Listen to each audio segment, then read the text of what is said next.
Hey, good morning, everyone. I am your host here, Mr. Jeff Kaufman. Hey, welcome to the channel.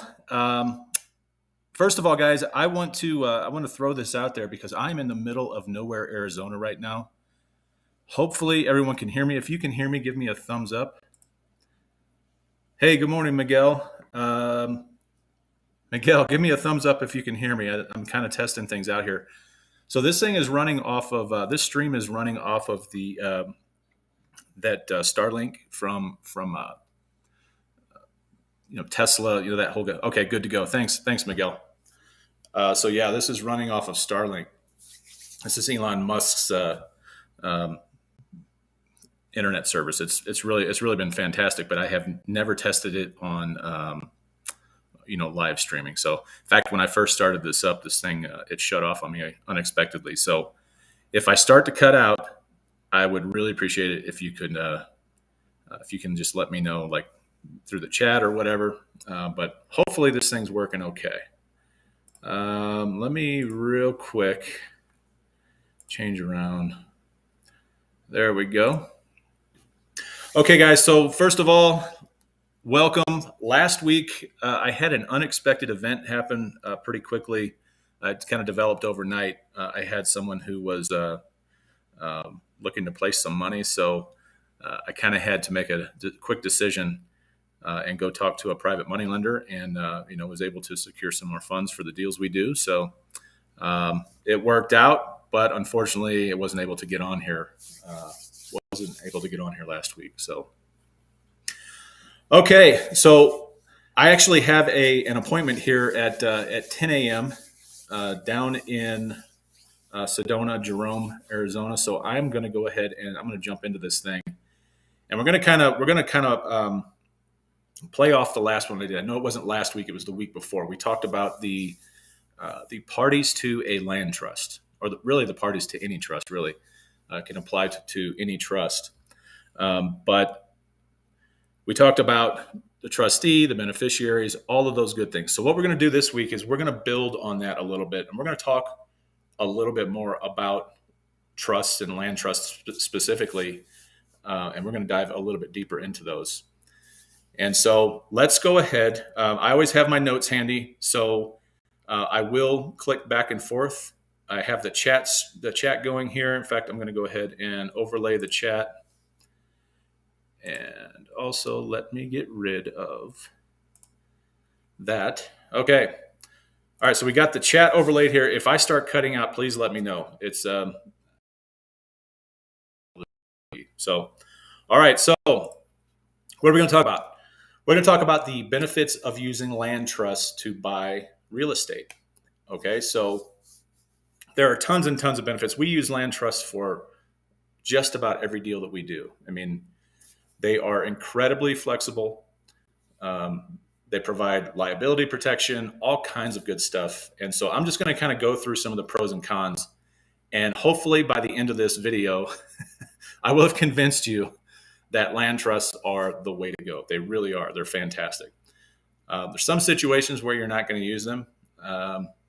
In particular, so if we have a really quick flip, like something maybe we're going to wholesale off, we're probably not going to bother with a land trust because it can complicate things for your buyers.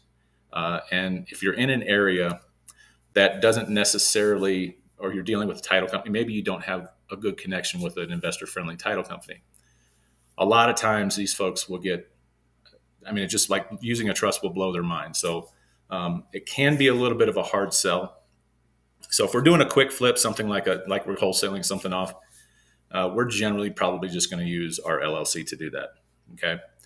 So, but if it's going to be something we're going to hold on to, or for something we're going to fix and flip, if anything other than really a quick dispo, we are going to use a land trust 99% of the time. So let's talk about the benefits first. We're going to go pros and cons. I want to just lay out the benefits of using a land trust before we start dogging them.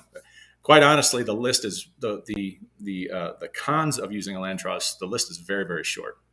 So anyway, the number one benefit for using land trusts, and I think everyone probably knows this, and most of you have probably heard this, as it relates to trust, and that is privacy of ownership.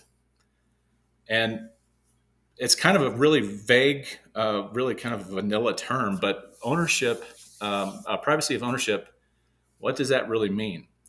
Well, not only does it keep the wholesalers from bugging you, from being able to cold call you and everything like that, which I think there's a kind of a prevailing, this prevailing thought that that's what privacy of ownership means, but that's not 100% true. I mean, that is true, but that's not the reason why we say privacy of ownership. Privacy of ownership, if you think about how a trust is constructed, privacy of ownership, everything that happens inside of a trust is 100% private, meaning in most cases, 99% of cases, there is no requirement for you to say, notify a public authority or anything like that. So everything that's done inside of a trust is generally, not like say 99% of the time, it's done in private. And for me, the big one there is the privacy from the prying eyes of government, local municipalities, all that good stuff. So it's like your own little world.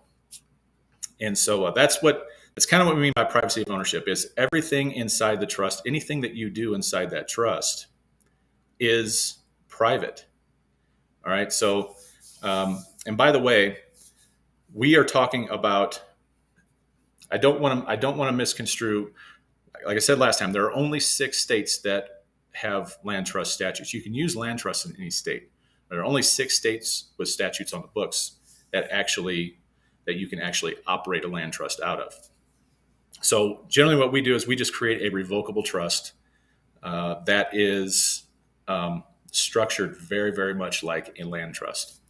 Okay, so, and then everything inside, it doesn't matter whether it's revocable or not, is very, very private. Okay, so that's number one. That is benefit number one. It's probably the greatest benefit of all. Second one is going to be the ease of transfer. Before I move into this, let me just make sure everybody's okay. We're still on. Okay, good. Okay, the second benefit is ease of transfer. All right. I've talked about this before, and I really just kind of my vision, a big vision or big goal or dream of mine is to get everybody on board with land trusts. Because even you wholesalers, imagine this: you buy a property, you buy it in a land trust, you're actually able to, you close on it in a land trust, but now you have this thing called beneficial ownership. And all you have to do now is transfer beneficial ownership for a fee. So it's a much easier transfer process. There's no more title work that needs to be done.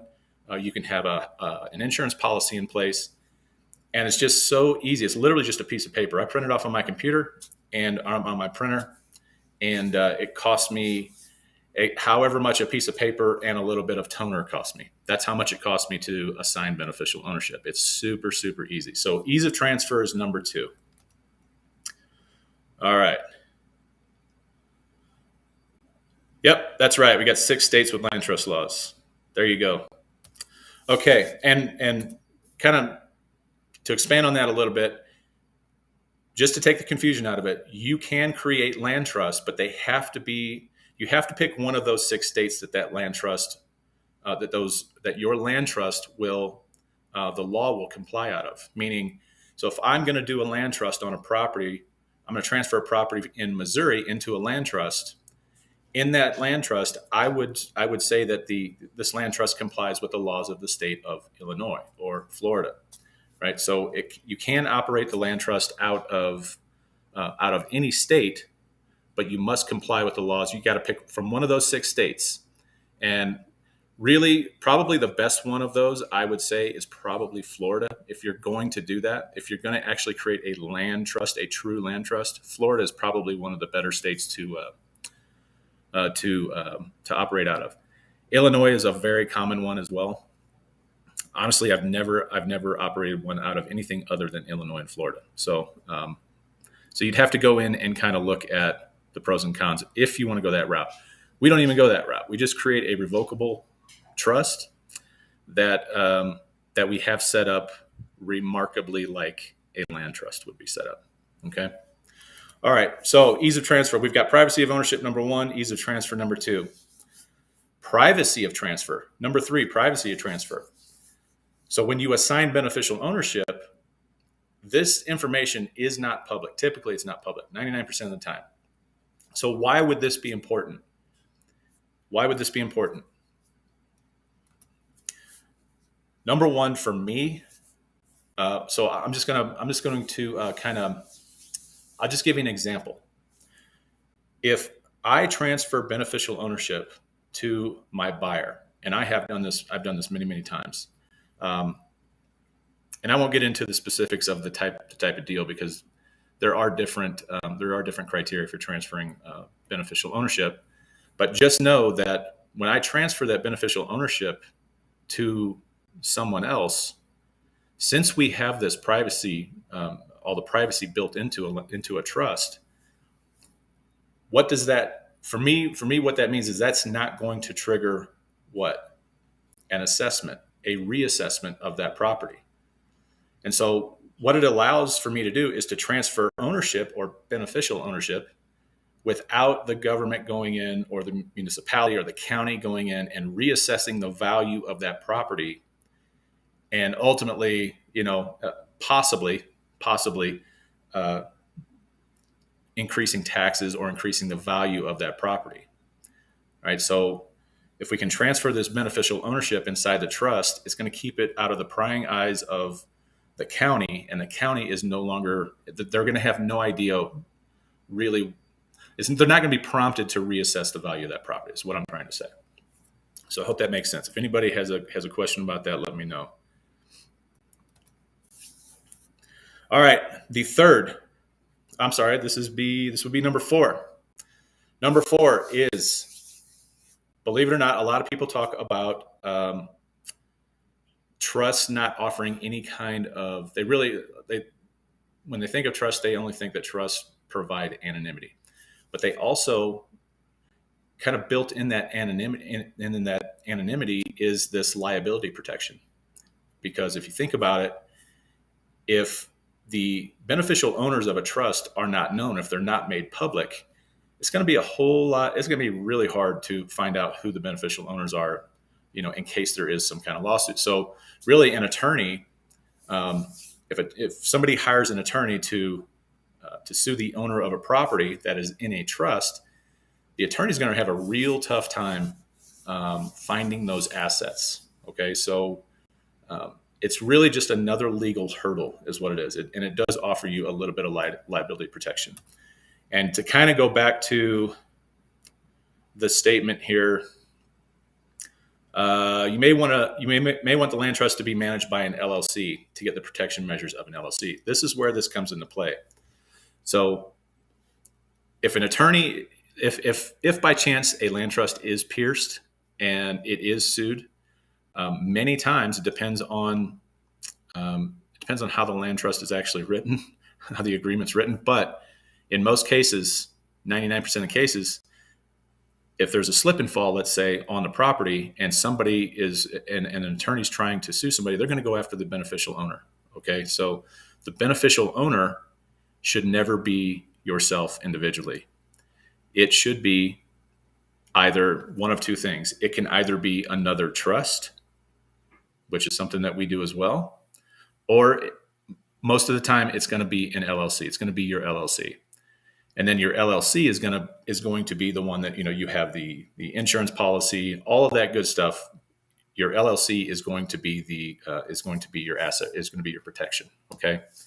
So you would never want to list yourself personally in a land trust as a beneficiary. It needs to be a legal entity that provides you some sort of protections, right?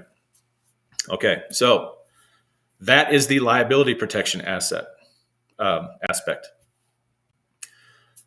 Again, I've already said this is number 5, I think.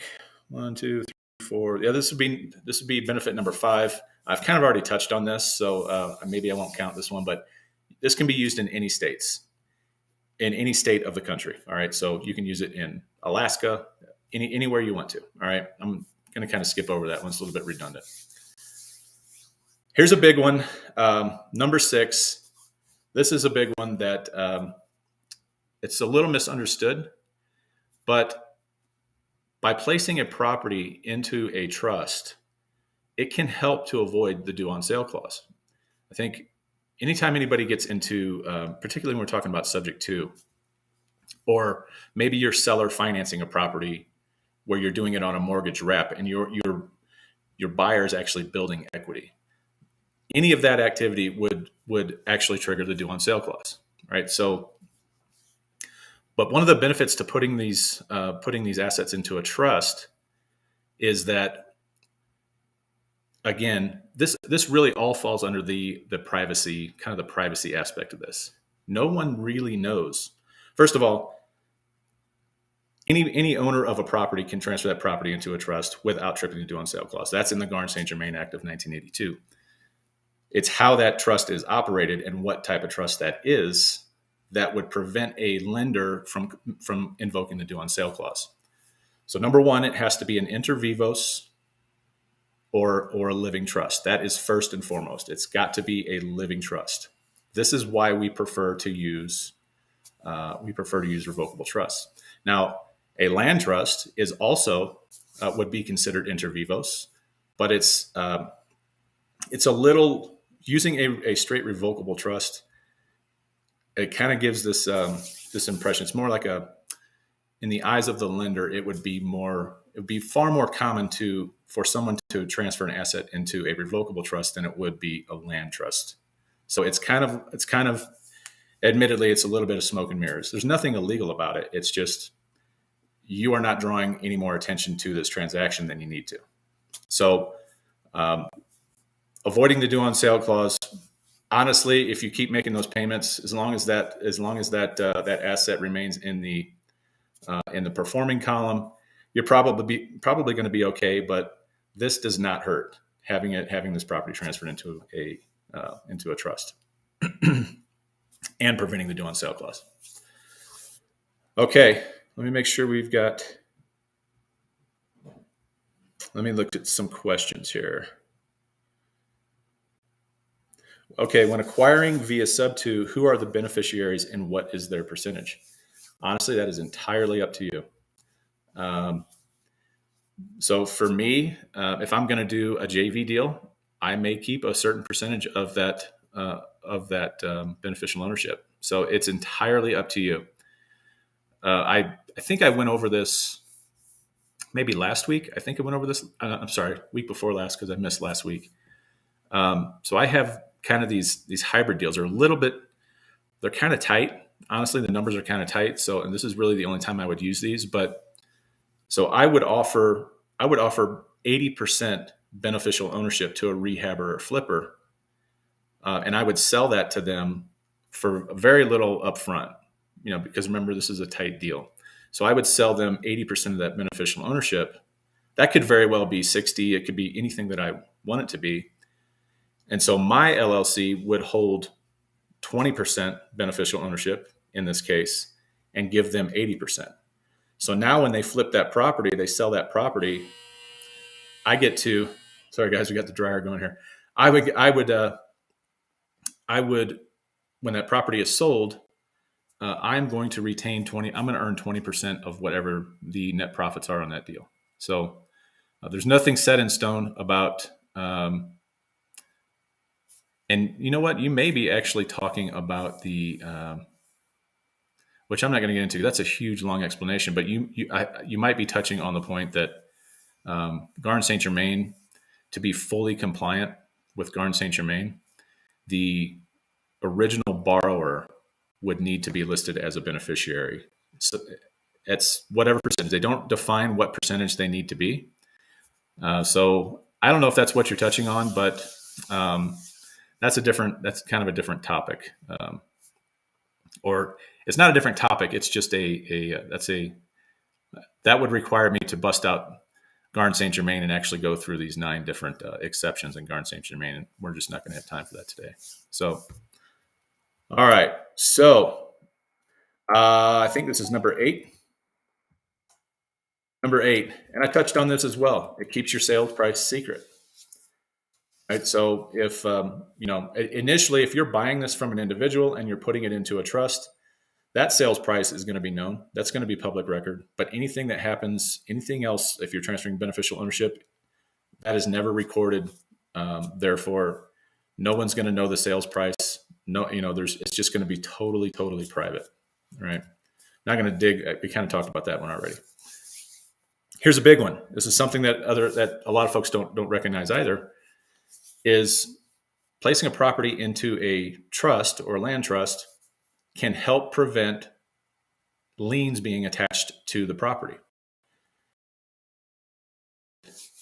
A properly constructed trust will have what we call a spendthrift clause. The spendthrift clause prevents, now it doesn't prevent all liens from being attached to the property, but it does prevent certain types of liens from being attached. Think mechanics liens, just any of those liens that wouldn't be, say, what we call super liens. Super liens would be, federal liens, things like that. And so there's a trade-off here. The trade-off is that, a lien can't be placed or attached to a property, but also the beneficiaries cannot leverage that property for, let's say, they wanted to use that property to secure a loan. Well, you're unable to do that if you have this spendthrift clause. And for me, that's perfectly fine. I'm not looking to leverage any of my deals anyway. So we include a spendthrift clause in every single one of our land trusts. All right. Okay, and the last one that I have is not only applies to homeowners, meaning individual homeowners, but it can also apply to you as well. And what it is this can eliminate and minimize probate. You don't have to go through probate with properties that are in trust because the individual no longer owns the property. The trustee owns the property. Okay, because the trustee is the one taking title. So, and it doesn't matter if that's a revocable, an irrevocable, a land trust. It doesn't matter what kind of trust it is. If someone else, meaning the trustee, owns that property and the owner passes away, well, that property is no longer in that individual, the decedent's name, so they cannot. They don't have to include that in the estate. It won't go through probate. All right. Okay, so the question is, right, yes. What I want to know is how to use the percentage beneficiary of trust to acquire from a seller to control.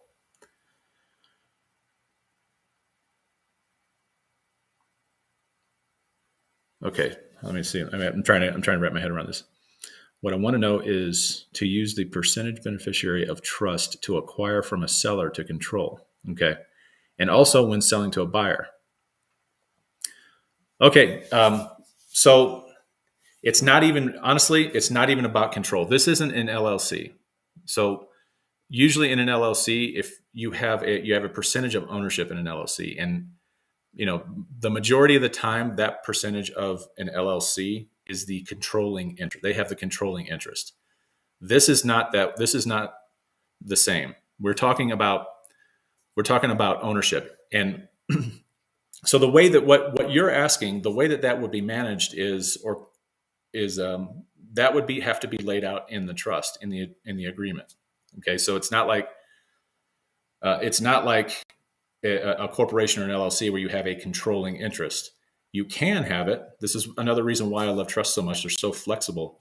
You can have it that way. You can have it so that the person that, or the individual or entity that owns the majority of the beneficial interest, they could do that if you wanted them. If that's how you wanted it to be set up, you could totally do that. Probably what we would do in that case. So for instance, in that deal that I just gave you, where I maintain 20% ownership, beneficial ownership, and my rehabber flipper had 80%, that's when we invoke this, or we create this role called a director. So what in this case, what the director is the director takes the director's going to take those kind of voting powers away from the beneficial owners, and the director is going to guide that trust in which direction it needs to go. Okay, so that's how we would do that. And then it says there's a strategy to who controls, manages trustee, and what percentage beneficial each beneficiary has. Yeah, I think I kind of just answered that. I hope I did. Yeah, I mean, it's just it's totally dependent upon the agreement. It's dependent upon what you, how the trust agreement is written, and you can be very, very, it can be super, super flexible. You can really, it's a private agreement. So there are no real standards for how a trust can be set up. It's just, it's created, or molded into exactly what you want it to be molded into. It is created to serve you. So it's very flexible. It's not like a lot of agreements that are, very rigid. You can do a lot with a trust. You can, however you want to lay it out, pretty much, you can do that. Now, this is going to vary state by state, because there are things that, obviously there are going to be things that, if you had to go to court, maybe they would be overruled by the court. But generally speaking, you can get super, super flexible with these things. So, all right. So that was that. Let's see. We got, 1, 2, 3, 4, 5, 6, 7, 10 different benefits to using land trusts. I'm going to talk about a couple of disadvantages.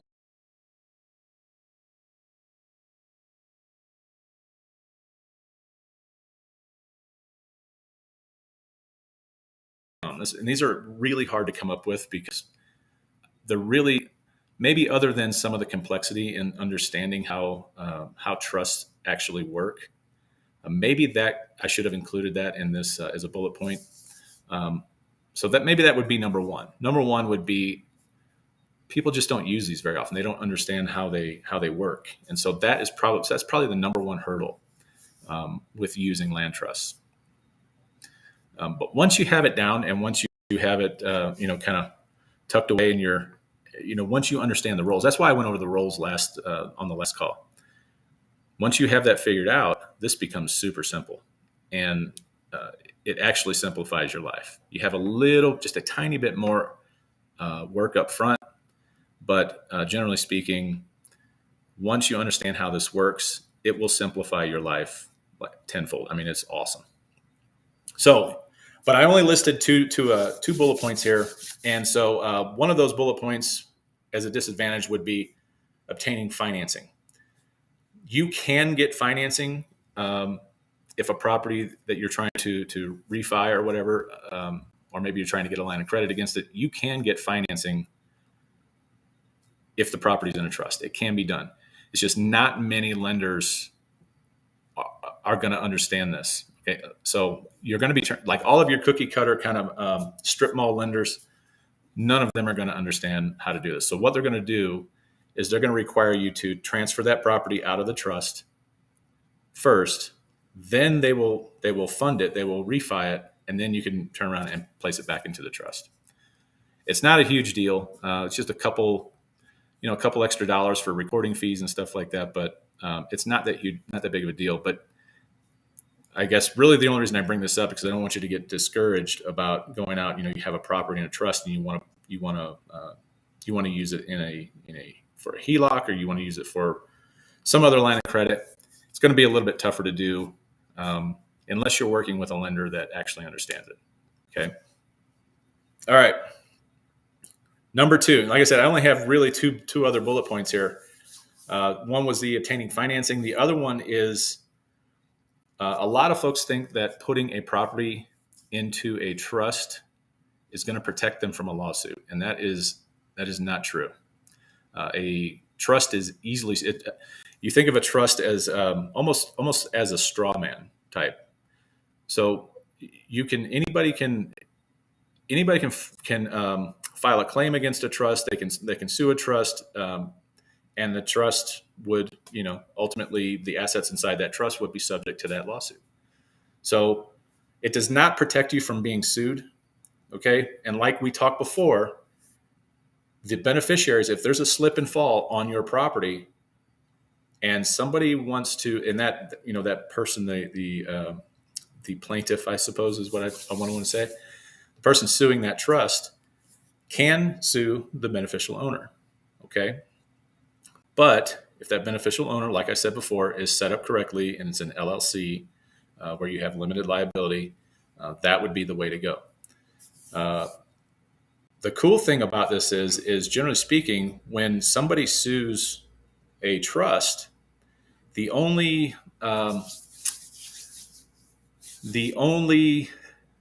assets that are in a trust, hopefully, the way, if you're setting these up correctly, see, we set it up so that we have one asset in one land trust.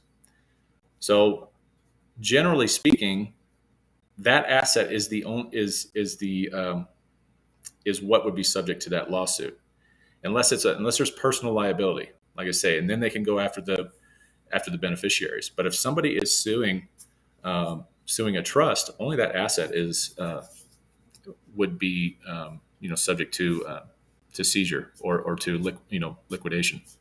So honestly, if you're set up correctly, it's really not that big of a deal either. Anybody can sue anybody in this country, and anybody can sue a trust. So it's no different. But just make sure that trust is set up correctly, and you'll be protected. Let me make sure.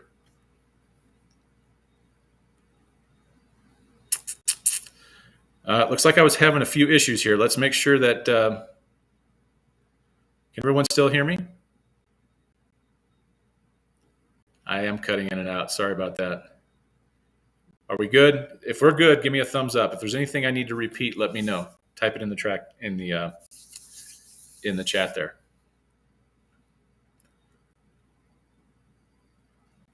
Well, Miguel, I thank you for that, man. But I don't know if you mean yes, that I'm cutting in and out, or yes, that you can hear me. All right. Okay, Bob, you joined us from YouTube. LLC versus land trust, ? You're going to have to clarify that for me. I'm not sure what you're asking, because I just went through a lot. So if there's one particular question you have about that, be happy to answer it as best I can anyway. I was wavering. Is there anything you guys need me to go back over, since I was cutting in and out there? This happens. I found I turned on the TV here, and I found that every great once in a while, it seems like the Starlink would cut out. All's good now? Okay, appreciate it. Okay. Well, if there's anybody typing right now, I can't see that. But if you have any questions, get it in the chat. For now, I got a couple of announcements. That's really going to do it on the trust part. That's pretty much our call for the week. So if you have any questions, feel free. If we happen to end this before you get it out, feel free to put it in the comments below the video. All right. Couple of announcements real quick. Next Sunday is Christmas Day. We will not have a call next Sunday. And I just wish everybody a Merry Christmas, Happy Hanukkah, Kwanzaa, all of that good stuff. Make it a good one.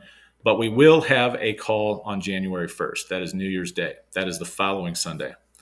So I figure what better way to get a good jump start on the new year, than jumping on some calls and getting into this whole creative finance thing. So, okay, guys, I'm not going to take any more chances. I'm going to go ahead and end the call here. And if you have any questions, like I said, post it in the comments below. I'm going to go on a little road trip here. So you all enjoy yourself. Have a good rest of your weekend, and I will talk to you week after next. All right. Take care.